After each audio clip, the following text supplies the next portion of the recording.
नमस्कार दोस्तों, क्या आप भी रामायण के रहस्य के बारे में जानते हो? ऐसा माना जाता है कि प्रभु श्री राम की विजय प्राप्ति के पश्चात ईश्वर की आराधना के लिए हनुमान जी हिमालय पर चले गए थे। वहां जाकर उन्होंने पर्वत शिलाओं पर अपने नाखूनों से रामायण की रचना की, जिसमें उन्होंने प्रभु श्री राम के कर्मों का उल्लेख किया था। कुछ समयोपरांत जब महर्षि वाल्मीकि हनुमान जी को अपने द्वारा रची गई रामायण दिखाने पहुंचे, तो उन्होंने हनुमान जी द्वारा रची रामायण भी देखी। उसे देखकर वाल्मीकि थोड़े निराश हो गए थे। हनुमान जी ने उनसे उनकी निराशा का कारण पूछा, तो महर्षि वाल्मीकि बोले, हे हनुमान, मैंने कठोर परिश्रम के पश्चात जो रामायण रची है वो आपकी रचना के समक्ष कुछ भी नहीं है। अतः आने वाले समय में मेरी रचना उपेक्षित रह जाएगी।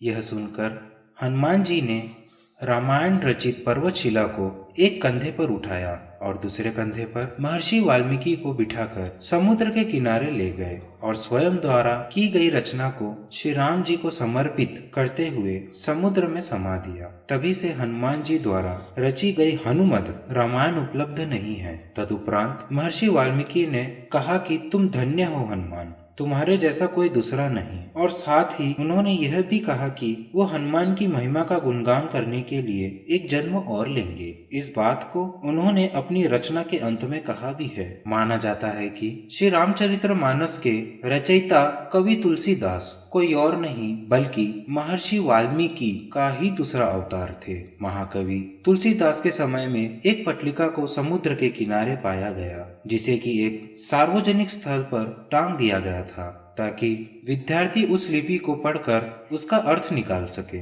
माना जाता है कि कालिदास ने उसका अर्थ निकाल लिया था और वो यह भी जानते थे कि यह पटलिका कोई और नहीं बल्कि हनुमान द्वारा उनके पूर्व जन्म में रची हनुमद रामायण का ही एक अंश है, जो कि पर्वतशिला से निकलकर जल के साथ प्रवाहित होके यहाँ तक आ गई है।